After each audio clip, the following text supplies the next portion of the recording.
Halmahera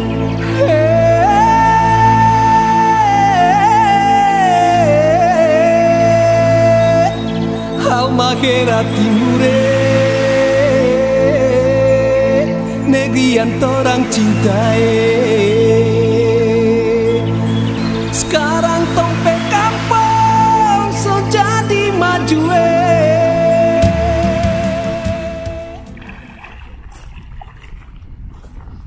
Sahabat budidaya Indonesia, saat ini saya telah berada di salah satu spot pengembangan budidaya di desa Mekarsari.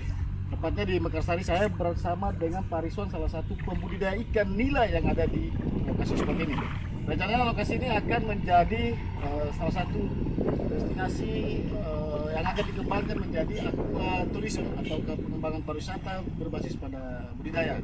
Nah, kali ini saya bersama dengan Pak Rizwan. Pak Rizwan, saya ingin dapat gambaran sedikit dulu Pak Rizwan tentang kegiatan pengembangan budidaya ikan nila. Saat ini ada berapa petak Pak Rizwan?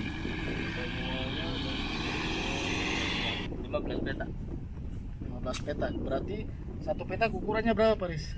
Ukurannya 12 kali 25.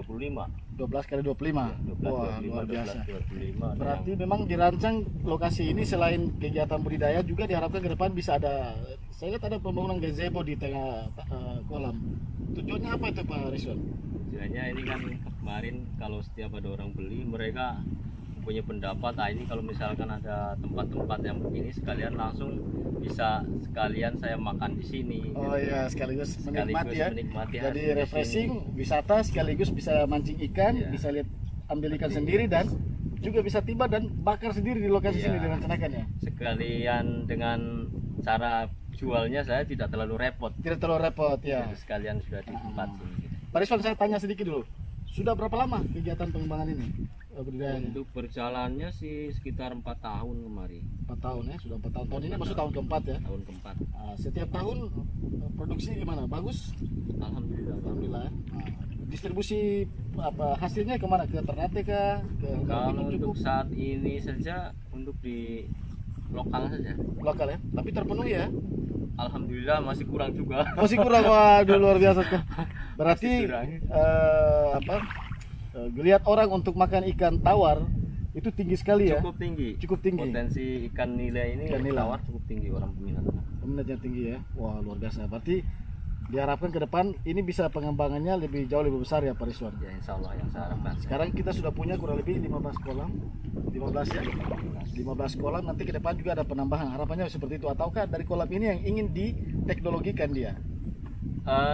Dengan rencana yang 1 hektar ini memang saya mau kembangkan semua dengan berbasis wisata ini. Ya, berarti 1 hektar totalnya? 1 hektar. 1 hektar untuk pengembangan budidaya berbasis pariwisata. Ya, yang sekarang sudah jalan ada 3/4 hektar, bisa 1/4 hektar yang belum saya bikin.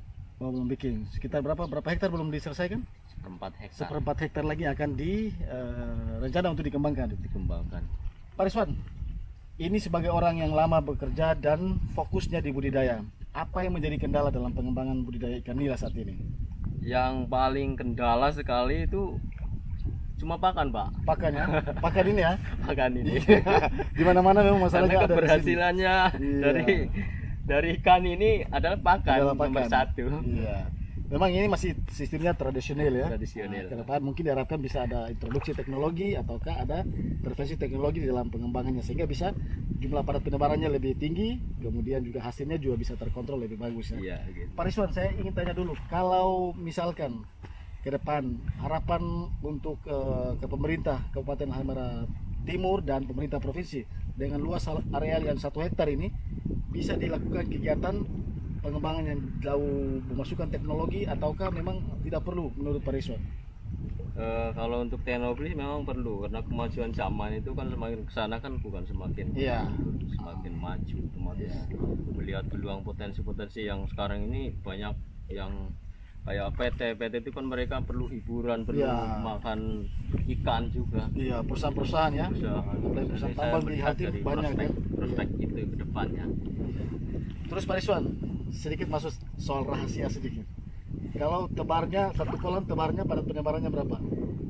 Kalau untuk sekarang ini Kalau untuk target saya yang tebar ini rata-rata antara 3.000 Pak. 3.000 ya. 3.000 ekor. Karena 3.000 ekor. ketika saya tebar ini juga saya harus mengukur kemampuan pakan, kemampuan pakan juga. Iya, betul. Nah, begitu panen, Pak Rizwan, panennya ini agak sedikit sensitif sebenarnya dari pendapatan, tapi diperkirakan satu kali panen bisa jual itu dalam satu siklus 1 bulan misalkan, bisa dapat berapa? Kalau untuk kita siklus, karena saya target untuk panennya kan setiap bulan. Ya. Jadi kita target, makanya saya cetak dari berapa kolam ini, mereka supaya dalam 1 tahun kan 1 kolam kita bisa bagi per 1 bulan. Oh iya, per Jadi, 1 kolam per 1 bulan. Iya. Iya. Ya 15 kolam kita bisa setting per 1 bulan. Iya. Jadi untuk 1 bulan kita bisa panen ya rata-rata kalau untuk pakan yang cukup bagus. Iya. Dan ini kalau yang sudah ini biasanya antara Bahkan oleh warga dengan cara melakukan pengembangan tradisional. Nah, saya di samping kiri saya ini adalah alumni program studi budidaya perairan Fakultas Perikanan dan Kelautan Universitas Hairun Ternate. Nah, sebagai alumni, saya kebetulan berjalan-jalan di sini dan bertemu dengan alumni yang saat ini fokus betul-betul setelah menimba ilmu di budidaya, dia fokus membantu orang tuanya untuk mengembangkan ilmu yang diterimanya dan coba untuk menerapkannya di lapangan. Ini bersama dengan Arif, satu alumni. Arif, bincang-bincang sedikit dulu. Setelah Anda jadi sarjana, Anda lihat ini peluang atau tidak? peluang Pak. Peluangnya? Iya, peluang besar. Peluang besar. Jadi kalau rencana Arif untuk mengembangkan bersama dengan orang tua, tadi ada kurang lebih 1 hektar. Ke depan Arif berencana untuk mengembangkan budidaya ini dengan sistem teknologi atau tidak? Iya Pak.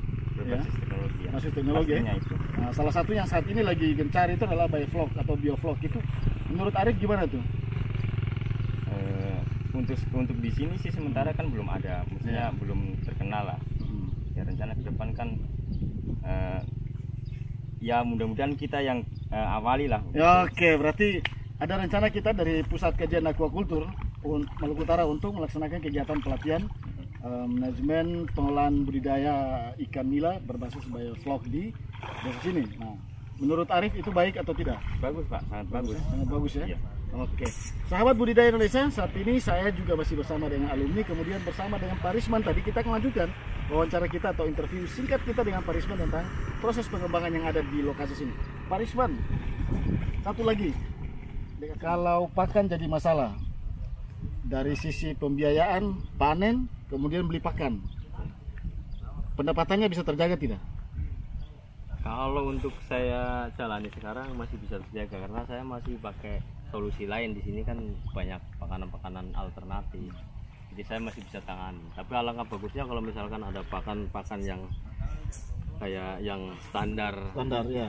Standar ini protein yang cukup itu ya. akan lebih bagus karena potensi di sini pakan alternatif juga banyak, didukung dengan saran pakan yang dengan protein yang tertentu. Ini setiap hari panen ada? Setiap hari orang datang saya beli? Orang sudah panen, bisa datang orang beli? Datang beli Pak. Oke.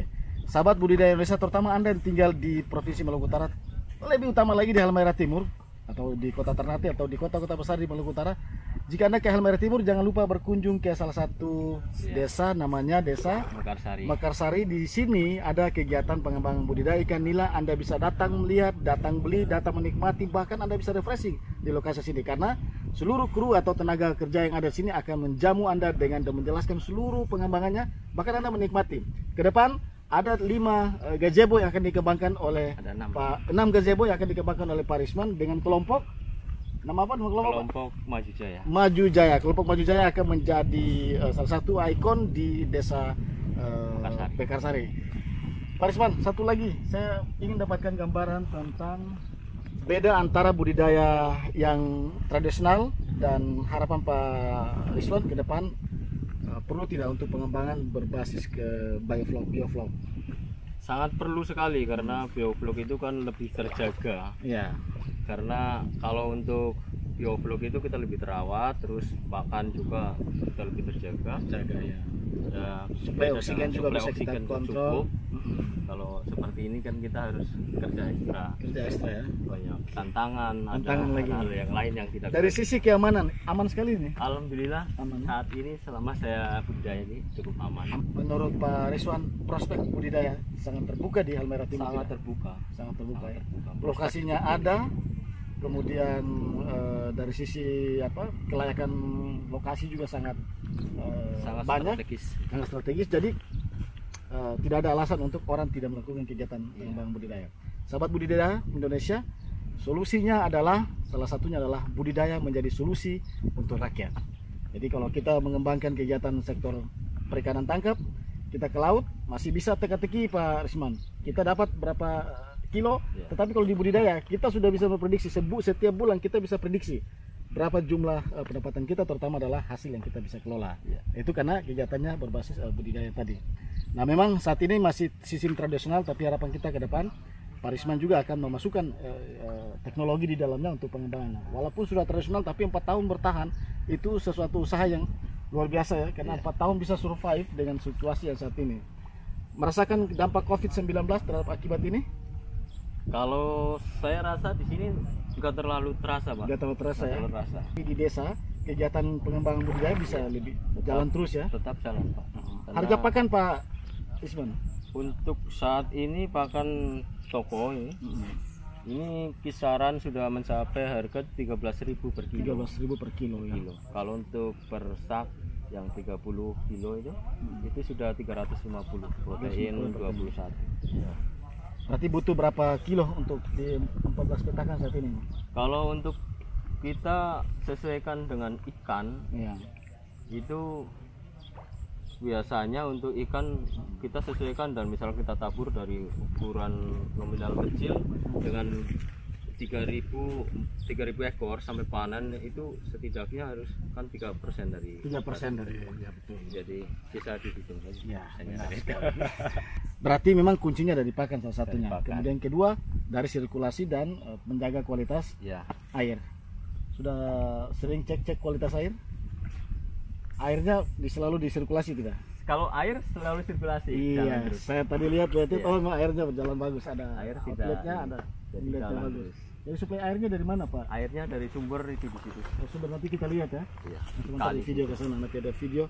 Kita sahabat Indonesia, kita akan lihat lokasi suplai air di bagian arah kanan. Cukup di situ jauh.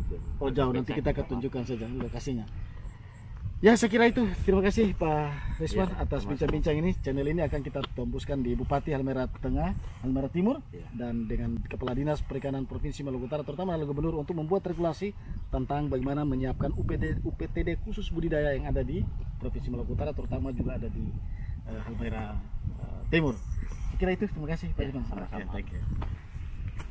Sahabat budidaya Indonesia, sahabat kreator Indonesia, jangan lupa tinggalkan rekan digital Anda di channel Duta Kreator Indonesia, salah satu wahana untuk menginformasikan dan memberi pengetahuan tentang informasi budidaya perikanan yang ada di Provinsi Maluku Utara. Jangan lupa tinggalkan rekan digital Anda, like, comment, share, dan subscribe. Thank you.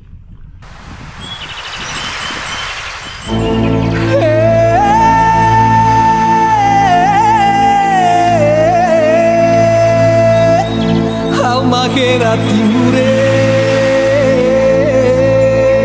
negeri yang torang cintai. Sekarang so jadi kabupaten, patutlah torang bersyukur. Jauh terima kasih banyak. Sekarang tong pe kampung so jadi maju. Terima kasih telah mensupport channel ini untuk terus berkembang. Jangan lupa subscribe guys.